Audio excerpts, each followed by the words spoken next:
The following program is intended for mature audiences.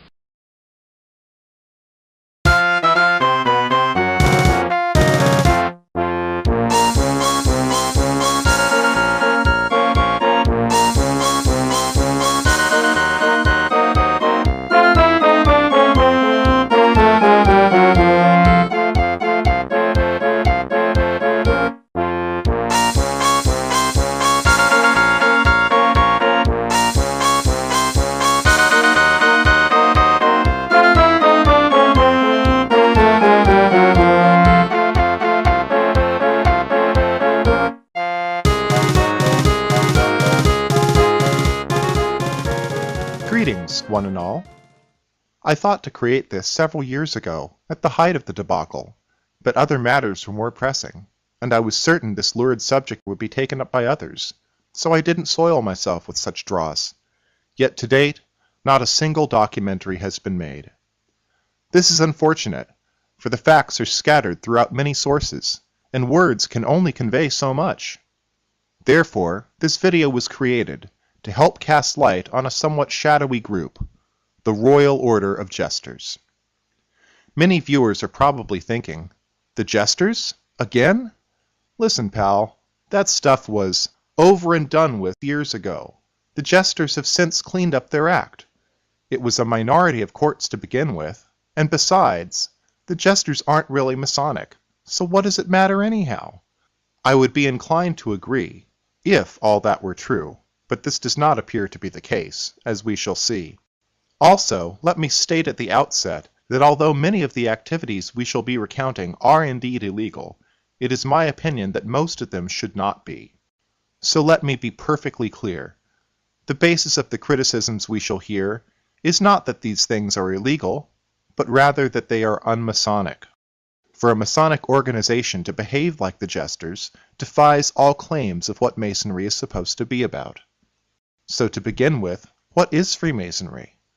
Freemasonry is often described as a system of morality, veiled in allegory and illustrated by symbols.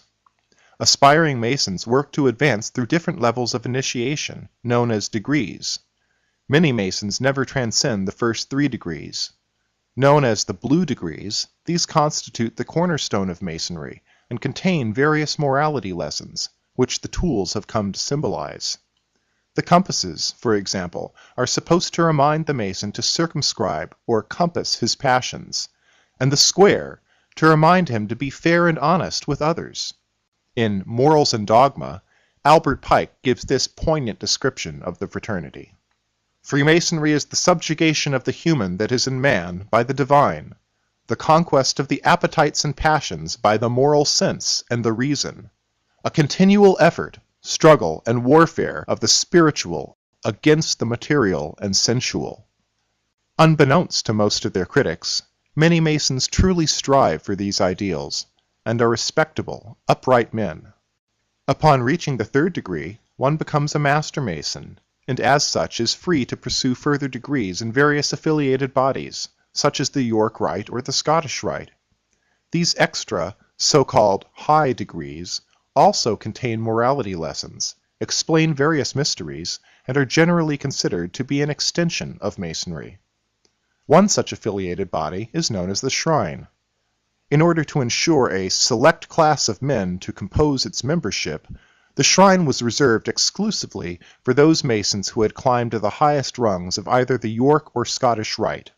Due to declining numbers, however, the rules were relaxed in 2000, allowing Master Masons to cut class and enter the Shrine without further ado. Begun in 1871, the Shrine was first known for its circuses. Since 1920, however, the Shrine has distinguished itself by helping disadvantaged children. This was inaugurated during an imperial session in Portland, Oregon, when Noble Forrest Adair stated that, while the Shrine had been materially successful, it had not contributed to the welfare of the community, as did the Catholic Church. Arguing in favor of the proposed hospitals, he said, "While we have spent money for songs and spent money for bands, you cannot put your finger on a thing that I know of that has been done for humanity that can be credited to the Shrine as an organization." Don't worry, he said, if the hospital committee devote themselves too much to the Catholic children and the Negro children, We can fire them and get another committee." Magnanimously offering to refund the fee of any Shriner who objected, he turned the tide of dissension, and the project began. Aside from charity, and all that clowning around, the shrine has another, more serious raison d'etre. During initiation, the candidate is told the following: "We are exponents of a vigilance inquisition, to promptly execute and punish the malefactor, the thief, the murderer, the despoiler of innocence and virtue, the violator of obligation, and desecrator of the Masonic vow. To arrest, judge, and execute within the hour, and thus take the law within our own grasp, and summarily punish the malefactor. The day is not far distant when the name and the escutcheon of the nobles of the mystic shrine will strike a pallid terror to the wild devouring element of crime, and the thankful prayers of the unprotected will attest the justice of our cause." Amongst these noble men lies a hand-picked group, the invitation-only Royal Order of Jesters.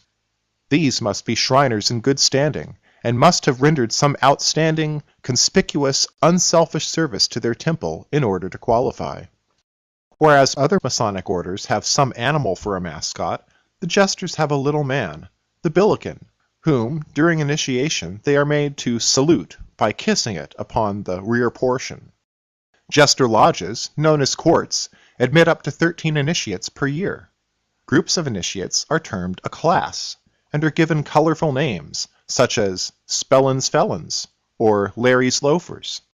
The Jesters declare as their sole object the creation of good fellowship through the medium of gaiety, frivolity, and merriment. Its creed, wit and humor without malice, playfulness without destruction, and hilarity without vulgarity, within the context of members' Masonic obligations and community standing. This gay frivolity, known as mirth, is central to the order. Thus its motto, "Mirth is King." A hallmark of Jester functions is their performance of an elaborate ritual known as the Book of the Play, after which they receive a certificate declaring them subjects of their new king, the King of Mirth, His Majesty, King Momus. Momus, or Blame in Greek, was one of the sons of Nyx, or Night, who also gave birth to doom, death, deceit, misery, old age, and strife, though she did give birth to friendship, so let's not be too hard on her. Momus is an interesting character to venerate. A minor deity, Momus was the Greek god of mockery, blame, ridicule, scorn, complaint, and stinging criticism. Apparently, he spent his time ridiculing all the other gods, going so far as to call Zeus a violent womanizer. Eventually, the gods grew tired of this accuser of the brethren, and he was cast out of heaven. His demeanor, however, earned him a place as the god of satire, and thusly of writers and poets. This softening of his nature apparently progressed, for when the Romans got him, the story became, Momus, the son of Somnus and Nox, was the god of pleasantry and wit, or rather the jester of the celestial assembly, for, like other monarchs, it was but reasonable that Jupiter too should have his fool. We have an instance of Momus' fantastic humor in the contest between Neptune, Minerva, and Vulcan for skill. The first had made a bull, the second a house, and the third a man. Momus found fault with them all. So this much is consistent. Momus' role in both cultures was that of a critic, if not a nitpick. One can only imagine what Momus would say about the Jesters if given the opportunity. After all, he criticized Aphrodite for nothing more than being talkative and having creaky sandals. Therefore, I find it only fitting to dedicate this documentary, in a spirit of mirth, to Momus. Long live the king! So who are the Jesters, and what are they about?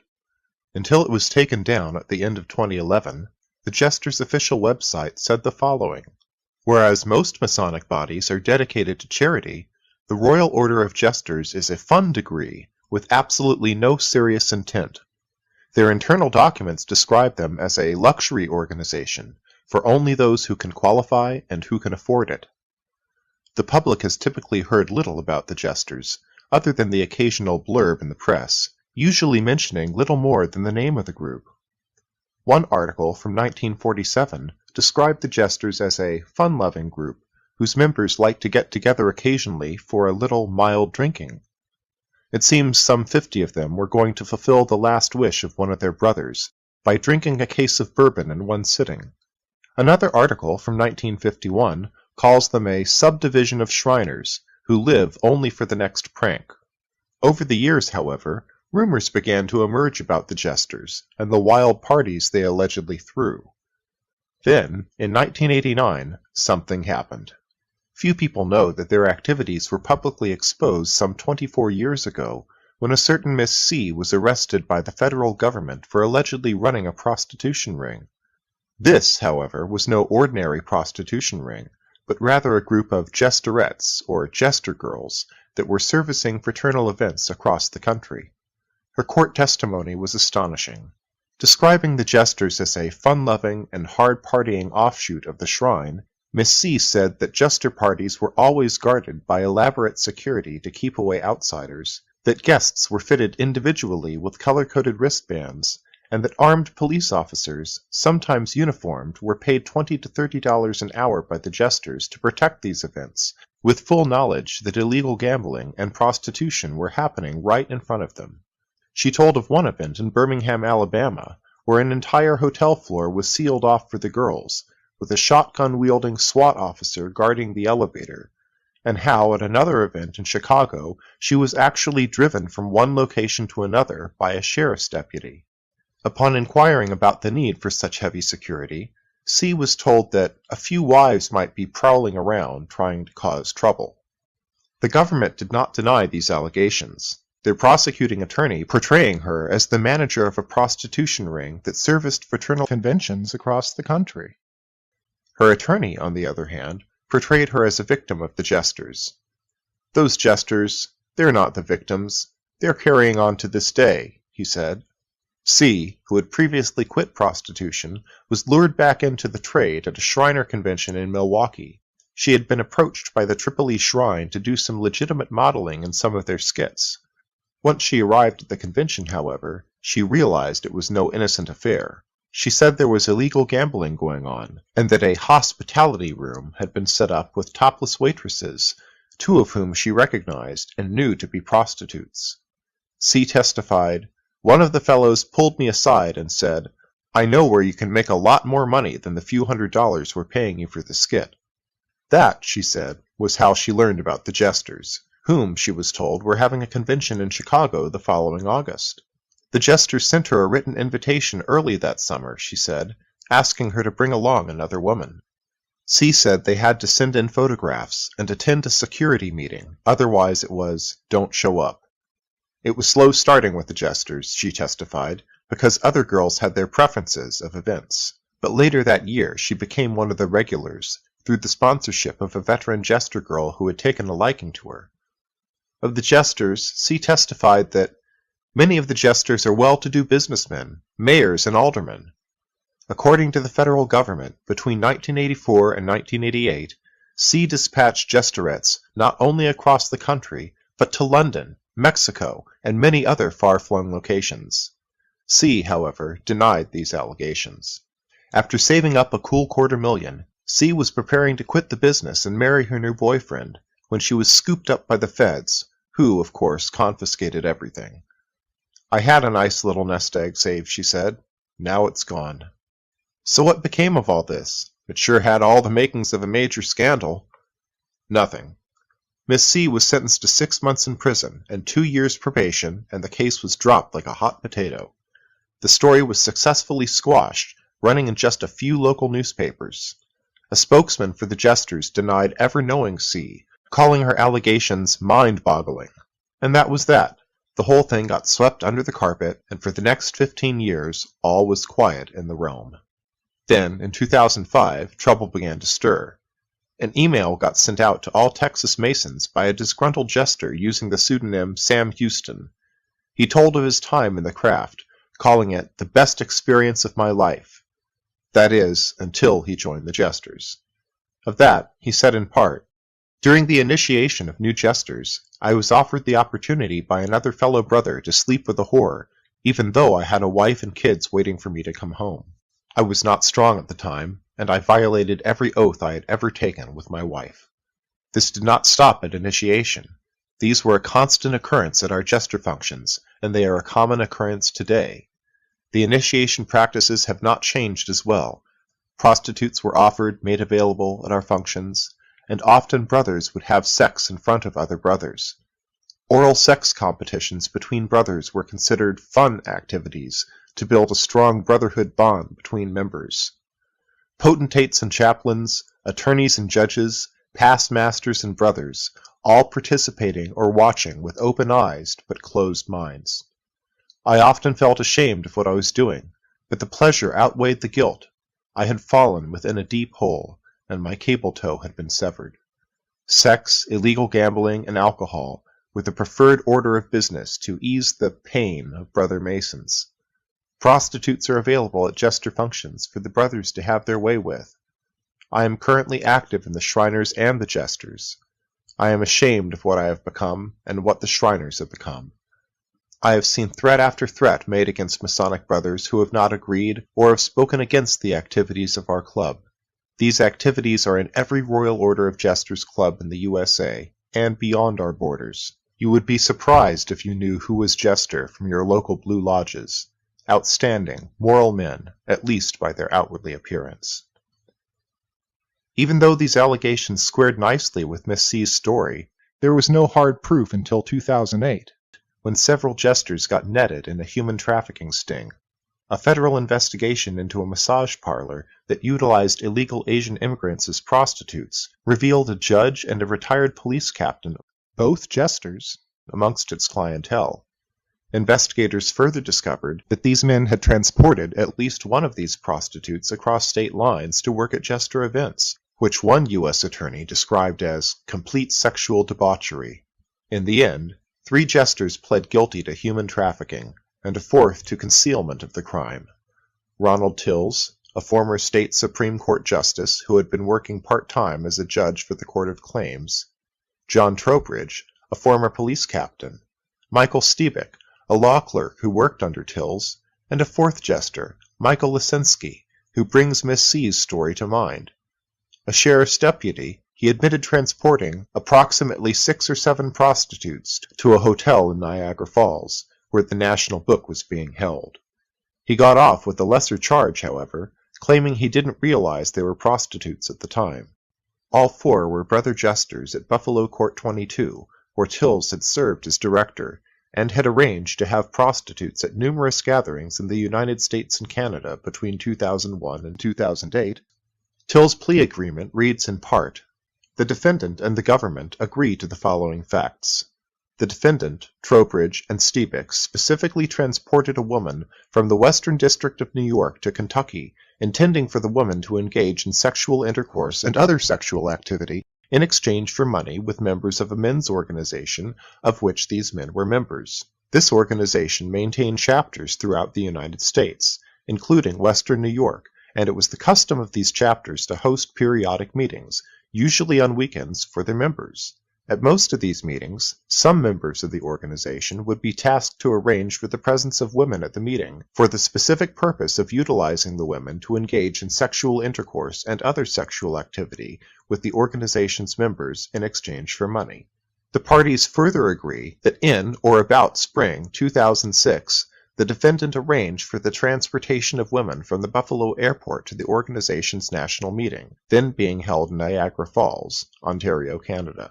The defendant agreed with representatives of the national organization that he would see to it that members of the Buffalo chapter of the organization would get women from the Buffalo airport to the hotel in Niagara Falls, where the meeting was being held. Tills also admitted to lining up girls for Jester events in other locations, including Florida and Pennsylvania.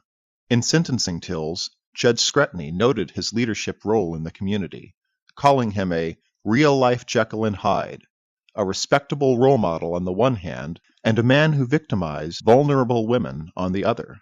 Coco was a real victim in this case, he said, and regrettably, she's not the only one. Scretany described Coco as an illegal immigrant who barely spoke English and was sold into sexual slavery as a young woman. Coco, he added, was transported by Tills across state lines to serve as a prostitute at a Jesters convention in Kentucky. The judge also chastised Tills for engaging in a sexual relationship with a woman whom he had previously sentenced as a judge and then recruiting her to work at a Jesters convention. I view, and I think society views, this as particularly disgraceful, Scretany said. Despite Till's open admission that he agreed with representatives of the national organization, he would see to it women got to the hotel in Niagara Falls for the national convention, Gary Martin, the royal director or president of the Jesters, claimed that such conduct is never condoned by the national leadership, and that the presence of prostitutes at Jesters gatherings is something that only the Buffalo chapter engaged in. We believe that this is isolated, inappropriate, indeed illegal conduct by only an extremely small fraction of our membership, he said. Some former Jesters disagree. J. L. Edwards said he belonged to the Jesters for 7 years, ending in 1998. Edwards told the Buffalo News the incidents he witnessed included prostitutes walking around parties, wearing only panties, soliciting Jesters to meet them later in their hotel rooms, sex contests involving prostitutes and Jesters members performing in front of large groups of Jesters, and off-duty cops in uniform making sure that no non-Jesters entered the rooms where such activities were going on.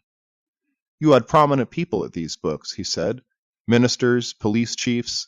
It's an elite group, people like Judge Tills, Edwards said. Another former Jester, Malcolm Mutt Herring of Montgomery, Alabama, came forward and said, I quit the Jesters more than 20 years ago, and this kind of thing has been going on at least 40 or 50 years. I quit because I don't drink and I don't mess around with other women, other than my wife. Going to one of their events was like going to a whorehouse. Next, we shall hear a partial interview with 2 Jesters who wish to remain anonymous. What did you see at the parties? Drinking, gambling, pigeon shoots, prostitution, sexual hazing. I could write pages on these subjects. Oral sex contests, high-stakes poker, lots and lots of drinking, porn movies running 24/7 in the hospitality room. What would you tell the other Jesters if you could? Enough is enough. End this. We can have legal meetings without all of this. Quit lying to your wives and uphold your Masonic vows. A Mason is pledged to be a better man, not a drunk, gambling womanizer who's fooling the IRS. It's not the organization I thought it was when I joined. I thought it was for leaders in the shrine. I never visualized that things like this were going on because of our Masonic oath that says we're not to have intercourse with anyone but our wives, and that is what it boils down to. I thought it was an up-and-up organization, but I found out that it was not. Another interview with the wife of a Jester is worth recounting. You are married to a member? Yes. How long? Married 35 years. Was there a pattern of behavior changes as your husband got more and more involved with the Jesters? When he first got involved with the Jesters, I thought it was the best thing for him. He met many, many men who became close friends. They have a saying, there are no strangers in the realm, just friends you haven't met. He maybe attended 2 books a year for the first 2 years, but by his 7th year he had 14 trips planned. Finally, I said, enough. Where do I fit in anymore? Everything he did now was associated with the Jesters. John would wear purple, carry purple emblemed golf bags, license plates, and boast about it being a strictly stag, luxury organization, for no purpose other than to spread mirth. The more I heard that, the more disgusted I became. I also noticed that he was not taking cell phone calls in front of me, or he would go outside to talk. He used to let me answer his phone.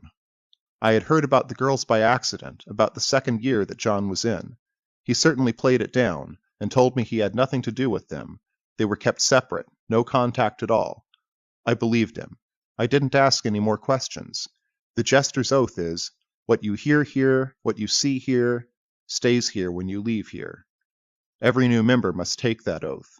He was a bit open with me about some of the things that went on. I guess telling me just enough not to arouse any suspicions. So I definitely discovered our problem after a specific incident. Would you please describe that incident? He was at his court's book when I received a phone message. Hi, John. This is Jane from St. Louis. I'm at the airport and wonder if you're sending a Jester to pick me up or if I should get the shuttle. Did you confront your husband? Yes. He explained to me how it works. The Jesters have a pool of girls. Certain men have their favorites and make requests to have them at the books. It's up to each court's director to assign the job of inviting the girls, a number based upon the number of attendees. They also have a doctor who checks the girls' papers. From what you found, please describe what goes on at these jester functions. Other than girls, there's a lot of high-stakes poker, low-stakes gin, and 24-hour hospitality rooms. The initiation involves stunts, which I know include nudity, but I don't know much about it. John says they don't involve the girls anymore. They also provide sightseeing, golf, etc. There's a lot of good stuff going on. They end with a black tie royal feast on Saturday night. Now there is an edict from Jester headquarters that no girls may be at any of the books. The guys were sweating it out, not only that the wives would find out, but also the authorities. Is this true? Have the Jesters cleaned up their act? Perhaps a bit. In August 2008, a directive was sent out to all local chapters, forbidding the following conduct during initiation ceremonies. Any type of physical brutality, such as whipping, beating, striking, branding, electronic shocking, or placing of a harmful substance on the body. Also included were sleep deprivation, exposure to the elements, confinement to small spaces, or other activities subjecting jesters to an unreasonable risk of harm.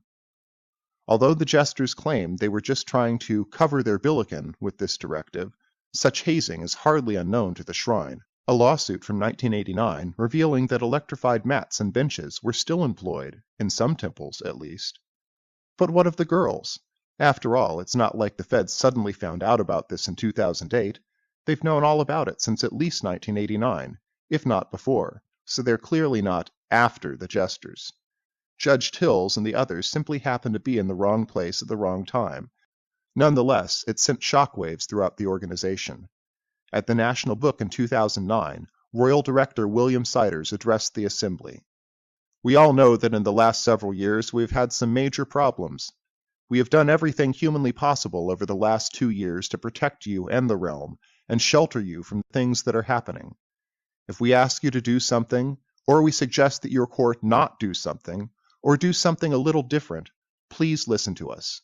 We hope this is all coming to an end. It will never be the same. I am asked that all the time. It will never be the same.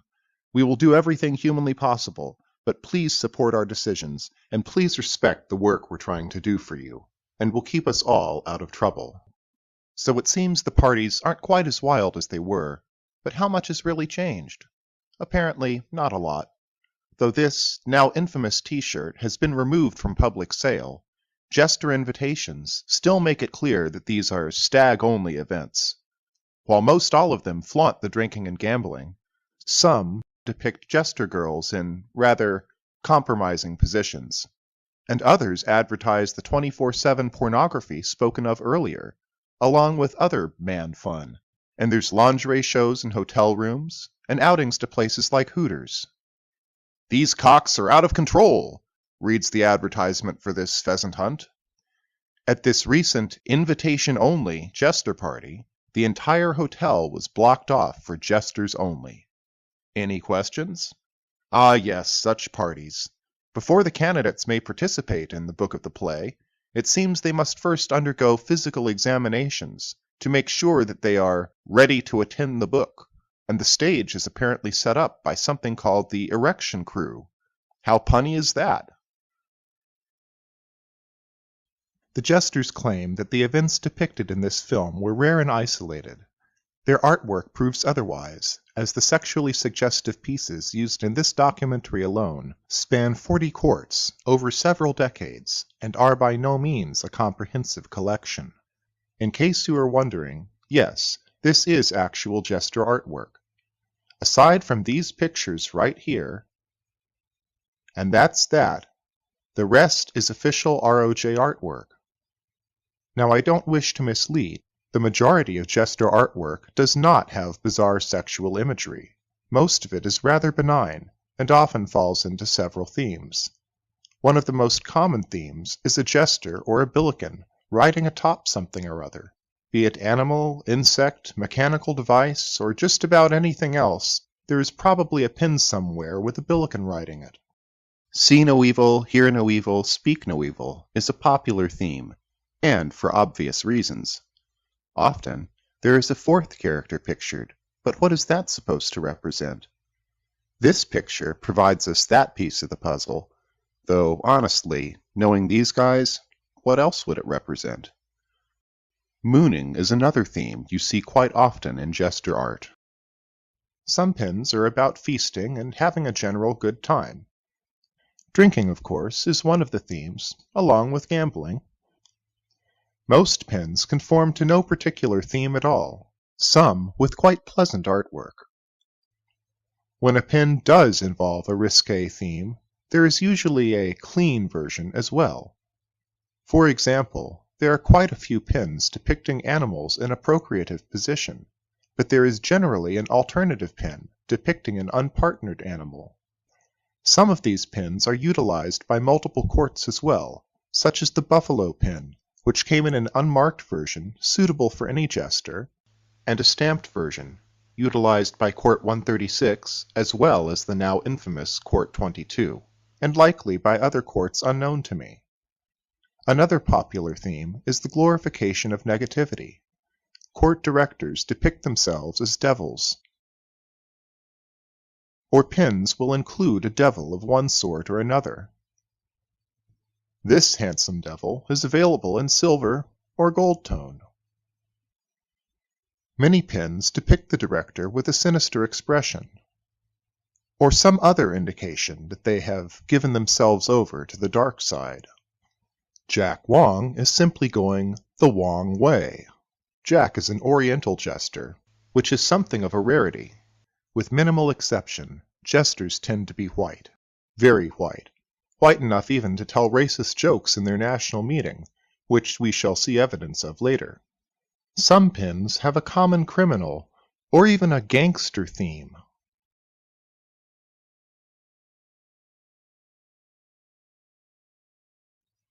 Or the flip side of that theme, the identification with the intelligence community, which, of course, dovetails into the law enforcement theme.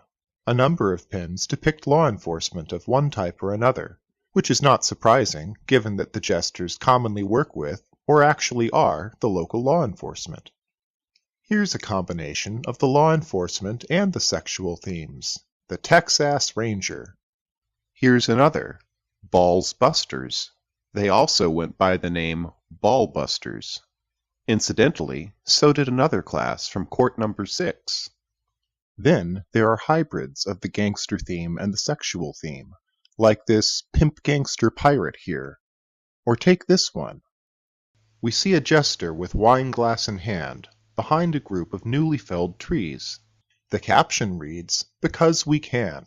Looking closely at the hill behind him, we see the footprints of a man and a woman in a sexual position. Indeed, many pins with sexual themes are somewhat subtle. Anyone care for a Georgia peach? How about this one? In case you didn't notice, it's a condom, and the class is named Dick's Protectors. Happiness is a drunken pussy cat? There's the strange jockstrap theme. Shanahan's stiff pizzles? I'll give you one guess what a pizzle is, or you could just look it up. All right now, straighten up and stand erect.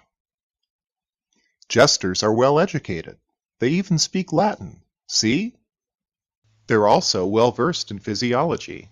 This pin seeks to inform about the birds and the bees, with a lesson on pollination. Hey everyone, here comes Willie the Clown. Pins like John's, although having double meaning, clearly imply that these men employ prostitutes.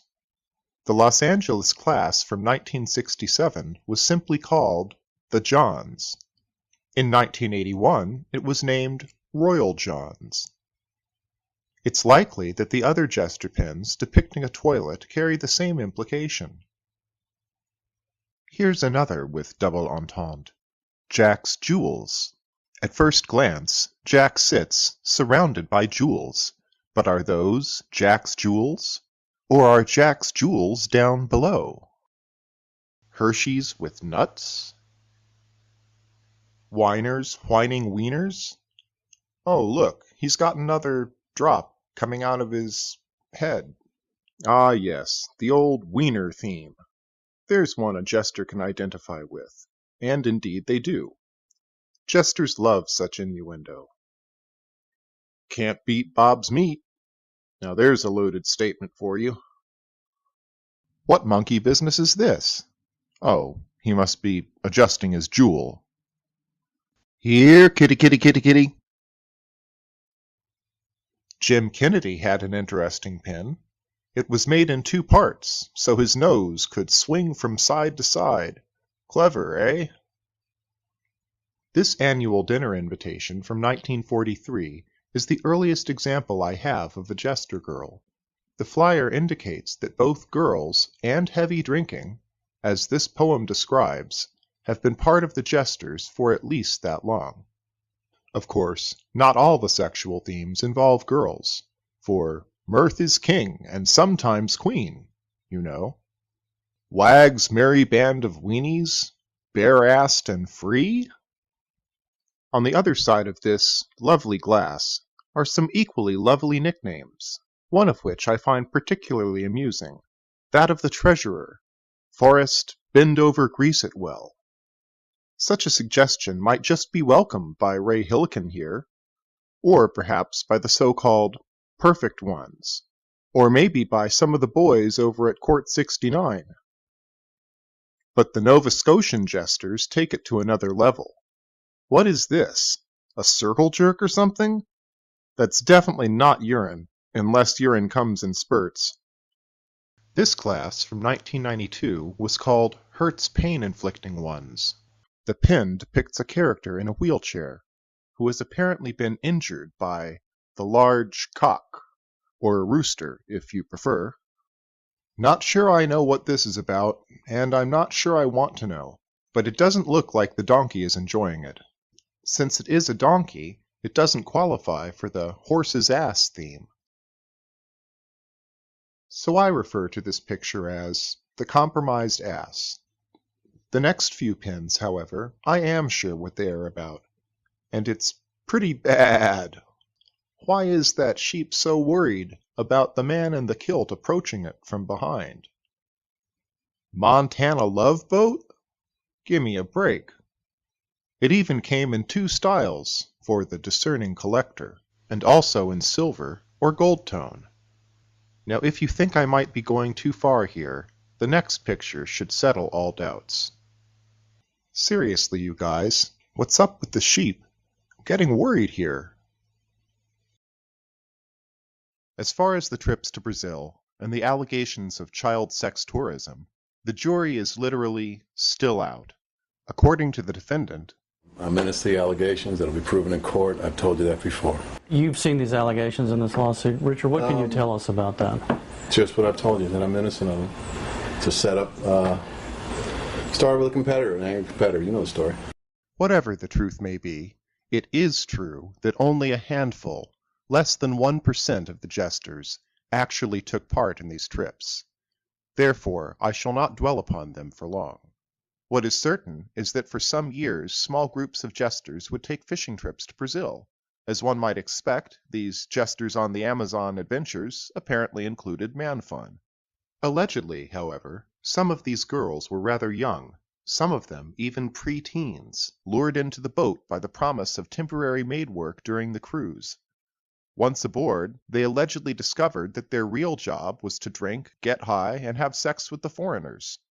Not all of the girls were dissatisfied with this arrangement, many becoming yearly participants, and some helping to recruit others.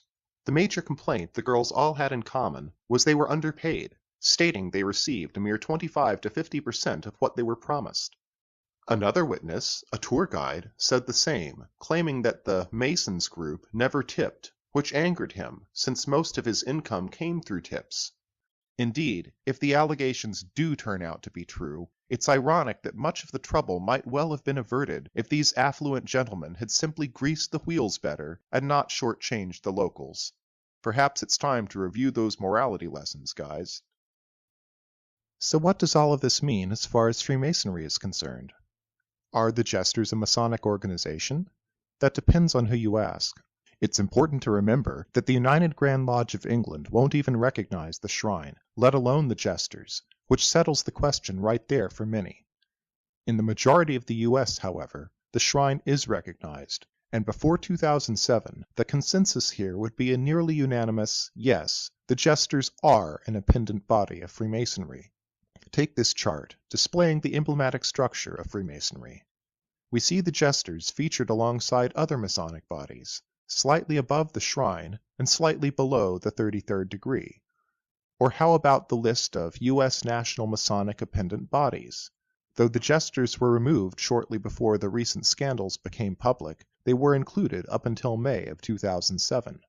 The Jesters themselves have always claimed to be Masonic, declaring they proudly believe and participate in Masonry.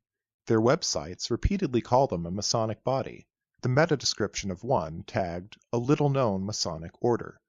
But what one says to the public is much less important than what one says to the government, especially regarding taxes. A few years back, the Jesters' headquarters in Indiana temporarily lost its tax-exempt status. In 2012, it also lost its appeal to the Indiana Board of Tax Review on this matter. The ruling was revealing, recounting the arguments put forth by the Jesters, stating in part, the petitioner presented two cases in support of its argument that, because the Jesters is part of the Masonic fraternity, the Jesters is a religious, charitable, and educational organization, and its property is therefore used for exempt purposes. In response to questioning about the property's charitable use, Alex Rogers, a representative of the Jesters, testified that the basic Masonic fraternity is looked upon as charitable, though he admitted that the organization itself had not written any checks to the Shrine Hospital or to any other charities. The Jesters is part of the Masonic fraternity, which Mr. Rogers testified is the highest respected fraternal organization there is in the world. According to Mr. Rogers, the Masons is a character-building organization whose purpose is to strengthen the individual character of a man through its rituals and through its teachings. The purpose of the Jesters is spreading the gospel of mirth, merriment, and cheerfulness, promoting fellowship and fraternity among members, and extending good cheer and assistance to the general public, which furthers the Masonic principles of brotherly love, belief, and truth. The argument was clear. Masonry is wholesome and charitable. The Jesters are part of Masonry, therefore the Jesters are wholesome and charitable. They also argued that, since the headquarters maintained a museum of Jester memorabilia which was open to the public, it was thereby providing a public service, although Mr. Rogers testified that the museum is not on the National Museum Registry, and that the museum's hours were not advertised anywhere outside of Jester publications. The county argued this was insufficient grounds for exemption, partially because the organization does not serve the class of people that are legitimate subjects of charity, and because the government has no obligation to provide entertainment, merriment, or mirth. The county further argued that the Jesters is not engaged in any charitable activities, and any educational activities are limited to the membership of the Jesters. The Jesters' exploits would be curious enough were they confined to the profane world, but this is not the case. Instead, they reside at the heart of American Freemasonry. This is problematic for a variety of reasons.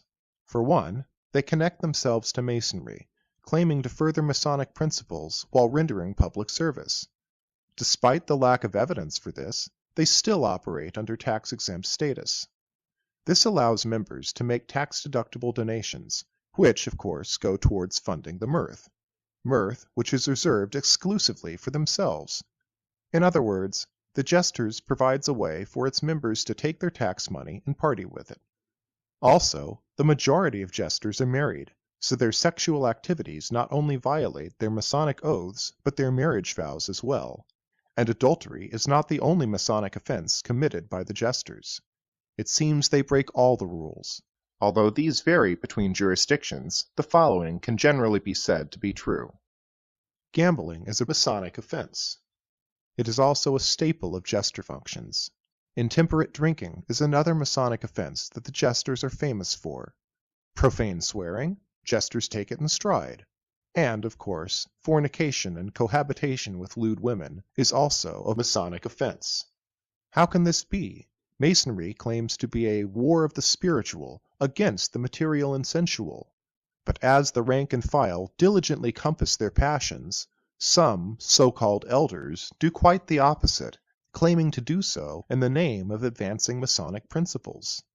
Furthering this hypocrisy, many of these men somehow manage to cling to the belief that they are perfected beings, saying things like, I'm pure and virtuous and wholesome and innocent. How can you say anything bad about me? "Gee, Bob, isn't that just a bit prideful? Who do you think you are?" I am Lucifer. Oh, okay. Well, forget it then. Speaking of hypocrisy, get a load of this. Here is Congressman Gus Bilrakis. Bilrakis is a jester, and he is outraged about corruption. Madam Speaker, I rise today to share my outrage about corruption at Acorn. Illegal activities at Acorn offices in Baltimore, Washington, D.C., and Miami show that corruption is not isolated. Already under suspicion for disturbing activities such as voter fraud and in the 2008 elections, Acorn employees encourage prostitution, tax fraud, and human trafficking. This culture of corruption must stop. So once more, just what is Masonic initiation? Let's ask Brother Wilmhurst. The turning away from the attractions of the outer world, the purification and subdual of the bodily and sensual tendencies, the work of detachment and self-purification is our injured apprentice's work. The analysis, discipline, and obtaining control of one's inner world, of the mind, of one's thoughts, one's intellectual and psychic faculties, is the extremely difficult task of the fellow craft stage. The last and greatest trial lies in the breaking and surrender of the personal will, the dying down of all sense of personality and selfhood, so that the petty personal will may become merged in the divine universal will, and the illusion of separate, independent existence give way to conscious realization of unity with the one life that permeates the universe. For so only can one be raised from conditions of unreality, strife, and figurative death to a knowledge of ultimate reality, peace, and life immortal.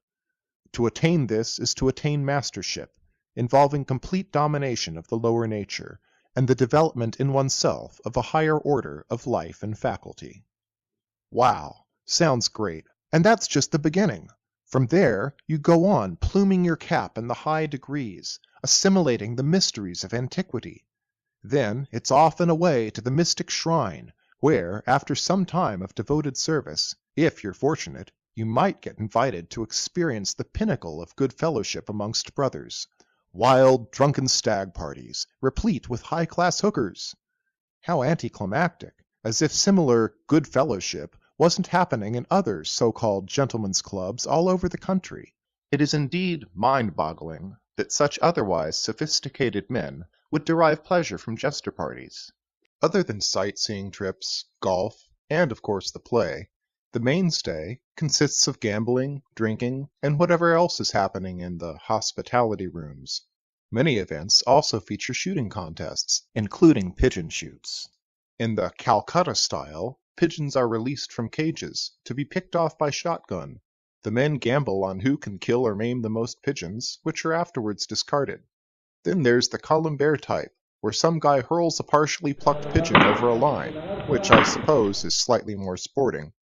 Although these are outlawed, or at least heavily frowned upon in many states, they are one of the jester's favorite type of shoots, though they also engage in skeet shooting, pheasant hunts, even machine gun shoots. Man fun, you say? Perhaps, but to me it seems like a cruel joke. After years of preparation and striving, one reaches the inner sanctum, only to be invited to engage in adultery alongside one's brothers, get drunk, gamble, and shoot pigeons, all well hidden from the prying eyes of the profane. Oh well, different strokes, I suppose. If that's what these men want to do, then as far as I'm concerned, they have every right to do so. The problem is that it is done in the name of furthering Masonic principles, under the guise of a tax-exempt Masonic charity. When Manly P. Hall called Freemasonry a fraternity within a fraternity, an outer organization concealing an inner brotherhood of the elect, was he referring to groups like the Jesters? I certainly hope not, and I honestly don't believe that he was, and therein lays the rub. Freemasonry is composed of men with differing ambitions, among whom are mystic seekers looking to better themselves while plumbing the mysteries of the universe, and those for whom Freemasonry is a good old boys club for the purpose of power and privilege. Chris Hodap, author of Freemasons for Dummies, wrote, "I once had a friend who asked the question, what good is it being a member of a secret society if you can't get out of traffic tickets or get serviced by a hooker with a cop watching the door for you? If that's what a man is looking for, then the Jesters need to split from the Shrine and just go be a sex club. And if the Shrine condones it, perhaps the Shrine needs to split from Freemasonry as well. There have been calls for years to split from the Masonic fraternity. The Jesters are one more reason to head in that direction." Brother Hodap, a Shriner himself, is not alone in his opinion. Not that the Shrine doesn't do good work at the hospitals. It does, but so do many other charities that have no part in Freemasonry. In 1905, Imperial Potentate Collins adjured all the potentates, "Can we not make a united effort so that the world at large may know that when we are Shriners, we stand for that which is highest, purest, best, and noblest in Masonry?" Yet today, the Shriners are known as the party boys of Masonry, and it's unlikely that all the parades with clowns and toy cars have done much to improve this image. 2 states recently declared the Shrine to be clandestine. Why? Because the Shrine insisted on retaining non-Masons among its members. Since the Shrine apparently cares so little about this prerequisite, perhaps it's time to relax it entirely. This division would go a long way towards righting things, but it will never answer the basic question, why? The fact remains that up until the year 2000, the mirth was reserved exclusively for a select group of 32nd and 33rd degree Masons or Knights Templar, and even to this day, most of the members are on the same level. Though this may seem outrageous, an examination of history reveals it to be the norm. Most anywhere we look, the leaders of the people, the rich and the powerful, are wont to engage in debauchery. The Jesters appear to be following a tradition long enjoyed by the aristocracy. Let's look at a few historical examples, shall we?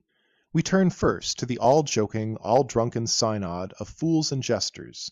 Established in 1692 by Peter the Great, Tsar of Russia, this group eventually included every man of power within the Tsar's government. Its rituals included heavy drinking requirements and buffoonery, while masquerades, mocking the church, and eroticism were the order of business. Then there were the Hellfire Clubs, a series of clubs billed as meeting places for persons of quality, where aristocratic rakes would engage in drunken orgies and also mock the church. The most infamous of these, founded by Sir Francis Dashwood, included the Lord of the Admiralty, the Paymaster General, a former Prime Minister, members of Parliament, the Prince of Wales, and other notables such as Benjamin Franklin. The club itself was decorated with mythological themes, phallic symbols, and other sexual items. Calling themselves monks and dressing in varicolored habits, they clothed the girls, or nuns, in white habits and masks, decreeing they must consider themselves as the lawful wives of the brethren during their stay within monastic walls. The club's motto was, "Do what thou wilt," and its rites, an historian has said, were of a nature subversive of all decency. This was for public consumption, however, for, though all of this was true, the club also doubled as a center of British espionage, and Franklin was British Secret Service Agent Number 72. After all, why would men in such powerful positions get together and engage in nothing but dalliance? Or how about Bohemian Grove, where several thousand high society men, politicians, business leaders, etc., converge each year to party? An observer has said, "The mood is reminiscent of high school. There's no end to the pee-pee and penis jokes," suggesting that these men, advanced in so many other ways, were emotionally arrested sometime during adolescence.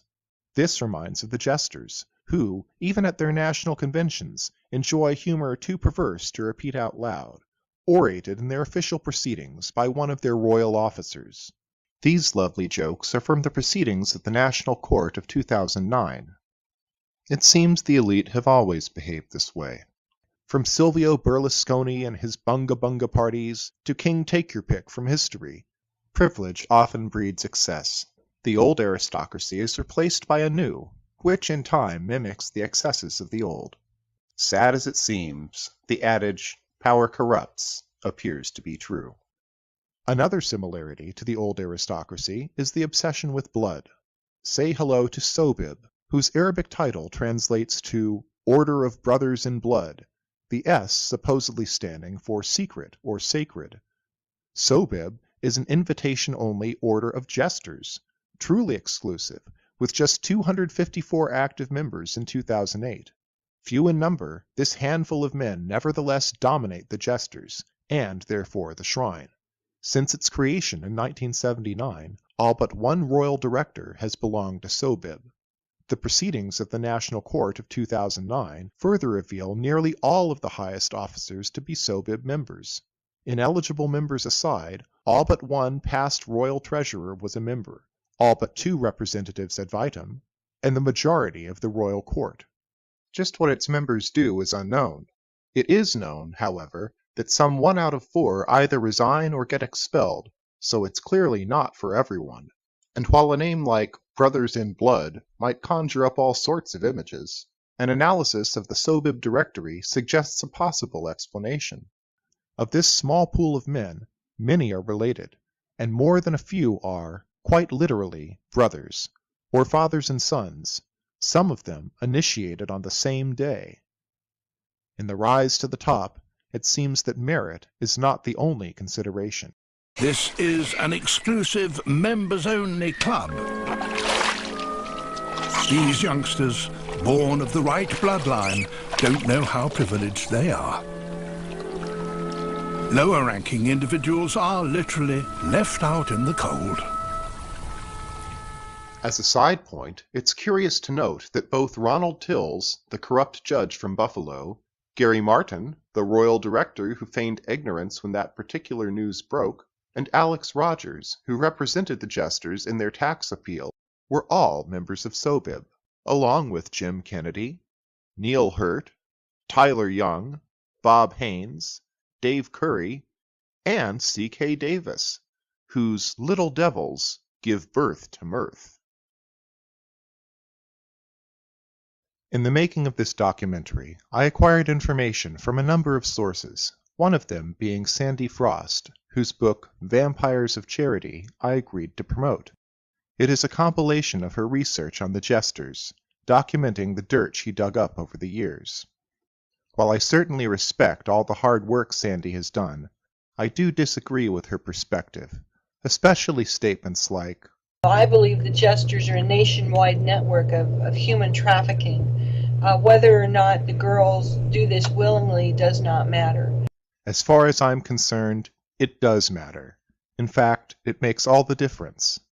To me, it is immaterial whether the girls were transported across state lines, except that it gives the feds an excuse to transform ordinary prostitution into human trafficking. Sandy is also quite critical of the shrine hospitals. While it's true that there have been a number of scandals, it's also true that the Shriners just celebrated something big, their millionth patient milestone. Having fun may come first, but the shrine also helps kids, and that's something to be proud of. However, if, as initiates are told, the shrine is out to punish those who desecrate the Masonic vow, then perhaps it might look a bit closer to home. Henry Clausen, former Supreme Commander of the Scottish Rite, once lamented that the ancient mysteries later fell into a perverted decline and were filled with indescribable practices in the orgies of Bacchus.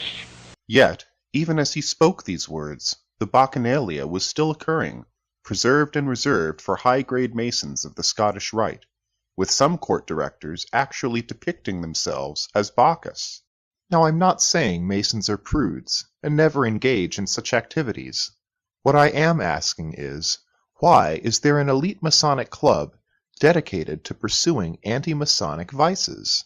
And it's not just subgroups like the Jesters and the El Hajj. Some ordinary temples have also engaged in this game of limbo. For example, in 2001, at a fundraising VIP gentleman's dinner, organized by the Khartoum Shriners Motor Patrol, strippers performed for the guests, 2 of whom turned out to be astonished Free Press reporters. As the girls began to kiss and fondle each other, the guys jumped in as well, as many as 8 at a time, sticking beer bottles between their legs and performing oral sex upon them. Elsewhere in the hotel, sexual intercourse was said to be available for $100 or oral sex for $75. Scenes like these are common enough in Shriner culture for Ray Stevens to depict them in his song Shriner's Convention, where the central character, Coy, is cheating on Charlene with a red-headed floozy at the No-Tell Motel, of course. I must confess, this was a difficult documentary to write. On the one hand, I truly respect the Jesters themselves. They are, in many ways, the better men. Most all of them are, or were, successful business owners, and they are often involved in a number of charities. They are esteemed, high-ranking Freemasons, and usually members of a host of other societies as well. Pillars of the community, so to speak, and the heart and soul of American Freemasonry. Though Jesters tend towards the base in body, most of that's all right, I suppose, but not the adultery. Cheating on your wife is not okay, no matter what cloak of respectability is used to mask it. Now, I'm not saying all Jesters do this, but the Jesters as a group condones it, and thereby fails Morality 101. Furthermore, to utilize a network of Masonic secrecy to cover it up, including the recruitment of the local police in some cases, is simply wrong. When Masonic secrecy is used for decades to conceal institutionalized corruption, what might that say of the craft in general? When vows of secrecy and oaths of allegiance are used for deceitful purposes, do they not give good cause for folks to be wary of Freemasonry? The majority of Masons knew little about the Jesters until they made the headlines a few years back, and even then, many, if not most, credulously accepted the official statement that these were merely isolated aberrations by a few wayward individuals, and never a general policy, as we have seen. The fact that such widespread deception could occur within the craft itself should give everyone pause for thought. In conclusion, I hope this film will help to set the record straight. This is my goal, for, although I am a lover of liberty, I am also a lover of truth, and of the hope that both will someday coexist in an open, honest world. Finally, though the order itself may be something of a jest, most of its members are outstanding individuals, so let's not sit in judgment, for, truth be told, we all play the fool from time to time. Therefore, I shall conclude this documentary in a Jester tradition, with an excerpt from The Fool's Prayer. The ill-timed truth we might have kept, who knows how sharp it pierced and stung? The word we had not sense to say, who knows how grandly it had rung? Our faults no tenderness should ask, the chastening stripes must cleanse them all, but for our blunders, oh, in shame, before the eyes of heaven we fall. Earth bears no balsam for mistakes, men crown the knave and scourge the fool that did his will, but thou, O Lord, be merciful to me, a fool.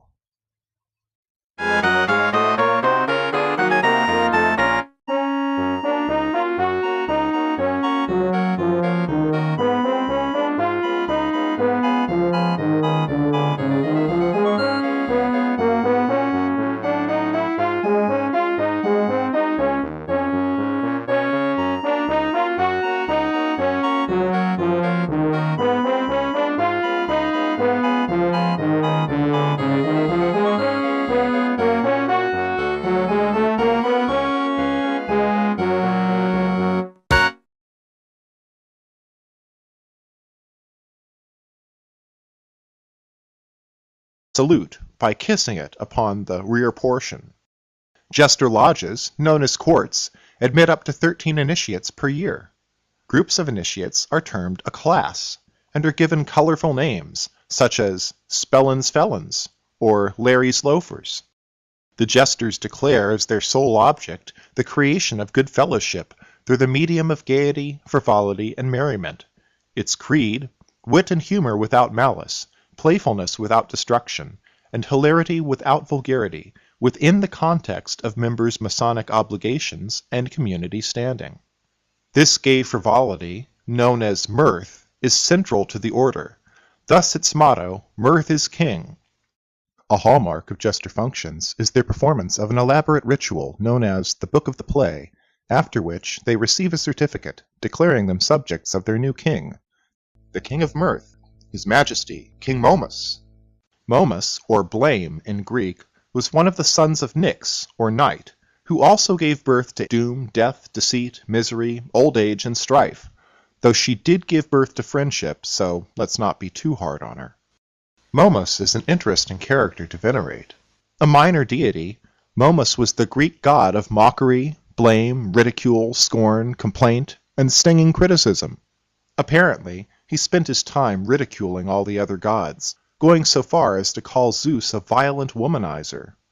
Eventually, the gods grew tired of this accuser of the brethren, and he was cast out of heaven. His demeanor, however, earned him a place as the god of satire, and thusly of writers and poets.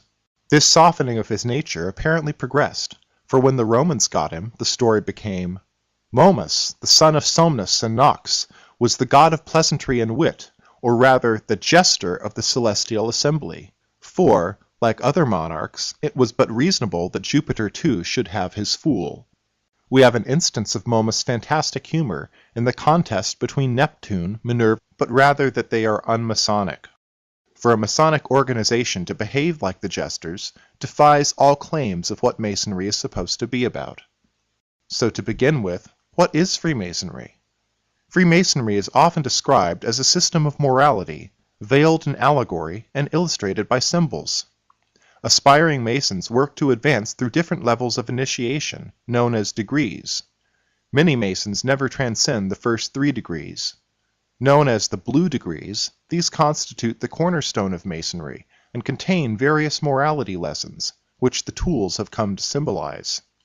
The compasses, for example, are supposed to remind the Mason to circumscribe or compass his passions, and the square to remind him to be fair and honest with others. In Morals and Dogma, Albert Pike gives this poignant description of the fraternity.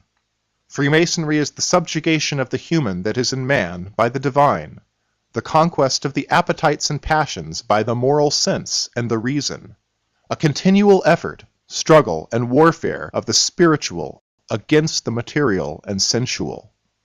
Unbeknownst to most of their critics, many Masons truly strive for these ideals, and are respectable, upright men. Upon reaching the 3rd degree, one becomes a Master Mason, and as such is free to pursue further degrees in various affiliated bodies, such as the York Rite or the Scottish Rite. These extra, so-called high degrees also contain morality lessons, explain various mysteries, and are generally considered to be an extension of Masonry. One such affiliated body is known as the Shrine. In order to ensure a select class of men to compose its membership, the Shrine was reserved exclusively for those Masons who had climbed to the highest rungs of either the York or Scottish Rite. Due to declining numbers, however, the rules were relaxed in 2000, allowing Master Masons to cut class and enter the Shrine without further ado. Begun in 1870,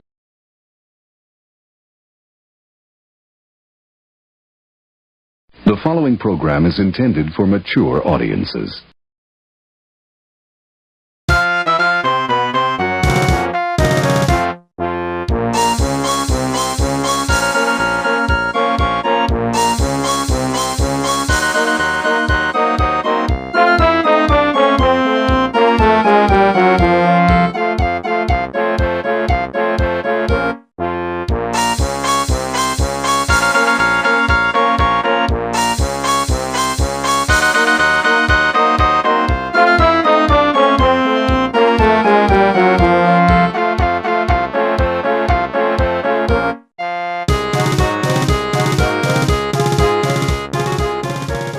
Greetings, one and all. I thought to create this several years ago, at the height of the debacle, but other matters were more pressing, and I was certain this lurid subject would be taken up by others, so I didn't soil myself with such dross. Yet to date, not a single documentary has been made. This is unfortunate, for the facts are scattered throughout many sources, and words can only convey so much. Therefore, this video was created to help cast light on a somewhat shadowy group, the Royal Order of Jesters. Many viewers are probably thinking, the Jesters? Again? Listen, pal, that stuff was over and done with years ago. The Jesters have since cleaned up their act. It was a minority of courts to begin with, and besides, the Jesters aren't really Masonic, so what does it matter anyhow? I would be inclined to agree, if all that were true, but this does not appear to be the case, as we shall see. Also, let me state at the outset that although many of the activities we shall be recounting are indeed illegal, it is my opinion that most of them should not be. So let me be perfectly clear. The basis of the criticisms we shall hear is not that these things are illegal. 1. The shrine was first known for its circuses.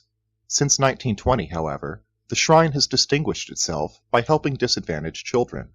This was inaugurated during an imperial session in Portland, Oregon, when noble Forrest Adair stated that, while the shrine had been materially successful, it had not contributed to the welfare of the community, as did the Catholic Church. Arguing in favor of the proposed hospitals, he said, "While we have spent money for songs and spent money for bands, you cannot put your finger on a thing that I know of that has been done for humanity that can be credited to the shrine as an organization. Don't worry," he said, "if the hospital committee devote themselves too much to the Catholic children and the Negro children, we can fire them and get another committee." Magnanimously offering to refund the fee of any Shriner who objected, he turned the tide of dissension and the project began. Aside from charity, and all that clowning around, the shrine has another, more serious raison d'etre. During initiation, the candidate is told the following: "We are exponents of a vigilance inquisition, to promptly execute and punish the malefactor, the thief, the murderer, the despoiler of innocence and virtue, the violator of obligation, and desecrator of the Masonic vow. To arrest, judge, and execute within the hour, and thus take the law within our own grasp, and summarily punish the malefactor. The day is not far distant when the name and the escutcheon of the nobles of the mystic shrine will strike a pallid terror to the wild devouring element of crime, and the thankful prayers of the unprotected will attest the justice of our cause." Amongst these noble men lies a hand-picked group, the invitation-only Royal Order of Jesters. These must be Shriners in good standing, and must have rendered some outstanding, conspicuous, unselfish service to their temple in order to qualify. Whereas other Masonic orders have some animal for a mascot, the Jesters have a little man, the Billiken, whom, during initiation, they are made to Spa and Vulcan for skill. The first had made a bull, the second a house, and the third a man. Momus found fault with them all. So this much is consistent. Momus' role in both cultures was that of a critic, if not a nitpick. One can only imagine what Momus would say about the Jesters if given the opportunity. After all, he criticized Aphrodite for nothing more than being talkative and having creaky sandals. Therefore, I find it only fitting to dedicate this documentary, in a spirit of mirth, to Momus. Long live the king! So who are the Jesters, and what are they about?